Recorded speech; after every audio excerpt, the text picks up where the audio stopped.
নমস্কাৰ অন্যটা ইন্টাৰেষ্টিং আৰু ইনফৰ্মেটিভ ভিডিঅ'লৈ আপোনালোকক স্বাগতম জনাইছো বন্ধুসকল এইকেইদিন আপোনালোকৰ ওচৰে পাজৰে বা আপোনাৰ নিজৰ মা নবৌসকলৰ যি একাউণ্টত 10,000 টকাকৈ অসম চৰকাৰৰ ফালৰ পৰা লাখপতি আঁচনিৰ নামত সোমোৱাই দিছে বা তেওঁলোকে পাইছে এই সকল বাইদেউৰ কাৰণে এই ভিডিঅ'টো বহুত জৰুৰী হয় আপোনালোকে ভিডিঅ'টো তেখেতসকলক দেখুৱাব আৰু তেখেতসকলক ক'ব যে এই ভিডিঅ'টো শ্বেয়াৰ কৰিবলৈ বন্ধুসকল আপোনালোকে যদি মোৰ চেনেলত পোন প্ৰথমবাৰৰ বাবে আহিছে তেনেহলে মোৰ চেনেলটো লাইক কৰিব শ্বেয়াৰ কৰিব আগলৈ মই আগবঢ়াই থকা ভিডিঅ'সমূহ পাবলৈ চেনেলটো সাবস্ক্ৰাইব কৰিব আপোনালোকে জানে যে অসম চৰকাৰে যি 1 তাৰিখৰ পৰা আজি পৰ্যন্ত লাখপতি বাইদেউ আঁচনিৰ নামত 10,000 টকাকৈ সকলো মহিলাৰ একাউণ্টত ভৰাই দিছে আৰু আপোনালোকৰ দাঁতিকাষৰীয়া অঞ্চলৰ বাইদেউসকলে বা নবৌসকলে এই পইচাটো পাইছে আৰু তেওঁলোকৰ কাৰণে আজিৰ ভিডিঅ'টো বহুত ইম্পৰ্টেন্ট আৰু জৰুৰী হয় বন্ধুসকল আপোনালোকে জানে যে 1 তাৰিখৰ পৰা আজি পৰ্যন্ত অসম চৰকাৰে যি 10,000 টকাকৈ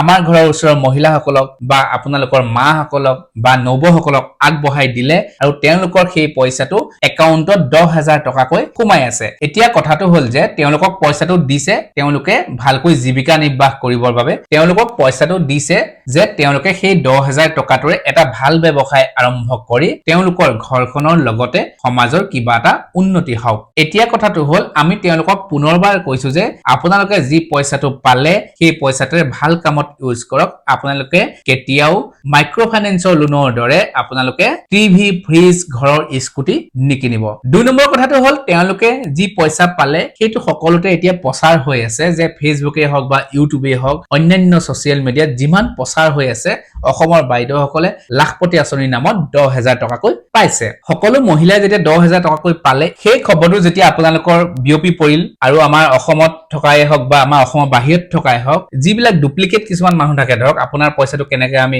সৰকাব পাৰো সেইবিলাক এনি টাইম চিন্তা চৰ্চা কৰিয়ে থাকে হেল্ল আমি আমুক বেংকৰ পৰা কৈছো তেওঁলোকে আপোনালৈ এটা ফোন কৰিব পাৰে যে আপোনাৰ একাউণ্টটো বন্ধ হৈ গৈছে আপোনালোকে কোনো ট্ৰানজাকচন কৰিব নোৱাৰিব আপোনালোকে যদি এই ট্ৰানজাকচন বিলাক কৰিবলৈ হয় বা আপোনালোকে যদি পইচা উইথড্ৰল কৰিবলৈ হয় আপোনালোকে প্ৰথমে এক্টিভ কৰি ল'ব লাগিব একাউণ্টটো এটা কথাটো হ'ল কি আপোনালোকক তেতিয়া খুজিব কি ওটিপি বিচাৰিব মোবাইল নাম্বাৰলৈ এটা এছএমএছ গৈছে বুলি লিংক পঠাব পাৰে বা হোৱাটছএপত তেওঁলোকে এটা লিংক পঠাব পাৰে আপোনালোকে তাত ক্লিক কৰিবলৈ ক'ব কেতিয়া আপোনালোকে তাত ক্লিক নকৰিব তাৰ পিছত তেওঁলোকে কৰিব পাৰে আপোনালোকে ওটিপি পঠাব পাৰে কেতিয়া ওটিপি আপোনালোকে শ্বেয়াৰ নকৰিব আৰু এটা আজিকালি নতুনকৈ ওলাইছে কি হোৱাটছএপত ফটো একপি দি পঠায় তাত ডাউনলোড কৰিলে আপোনাৰ মোবাইলটো হেক হৈ গুচি যায় আৰু লগে লগে আপোনাৰ একাউণ্টৰ পৰা পইচাটো ওলাই গুচি যায় এইটো এটা দিল্লীনে মধ্যপ্ৰদেশৰ কিবা এটা নিউজত আমি পাইছিলো এইটো হৈ আছে আপোনালোকে কেতিয়াও কাকো নিজৰ ডকুমেন্টস শ্বেয়াৰ নকৰিব আধাৰ কাৰ্ডৰ নম্বৰ শ্বেয়াৰ নকৰিব আৰু মোবাইলৰ ওটিপি কেতিয়াও আপোনালোকে শ্বেয়াৰ নকৰিব অন্তত আপোনালোকে ভালকে অন্তত শুব পাৰিব বা ভালকে কাইলে দিনটো বিজনেছ এটা কৰিবলৈ আপোনাৰ পইচা কেইটা হাতত মজুত থাকিব যেহেতু এতিয়া ডিজিটেল ইণ্ডিয়াৰ যুগ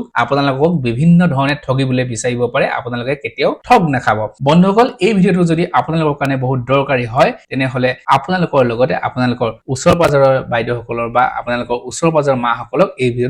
ভিডিঅ'টো শ্বেয়াৰ কৰি দেখুৱাব কিয়নো তেওঁলোকে হয়তো নাজানিব পাৰে এনেকুৱা ফ্ৰড কল আহিব পাৰে তেওঁলোকো বাচি থাকিব লাগিব আমাৰ অসমত এটা ভাল ব্যৱসায়ৰ আৰম্ভণি যুগ হ'ব লাগিব আৰু নতুন দিগন্তৰ সূচনা হ'ব লাগিব আপোনালোকৰ যদি এই ভিডিঅ'টো ভাল লাগে তেনেহলে মোৰ চেনেলটো সাবস্ক্ৰাইব কৰি দিব আজিলৈ আহো ধন্যবাদ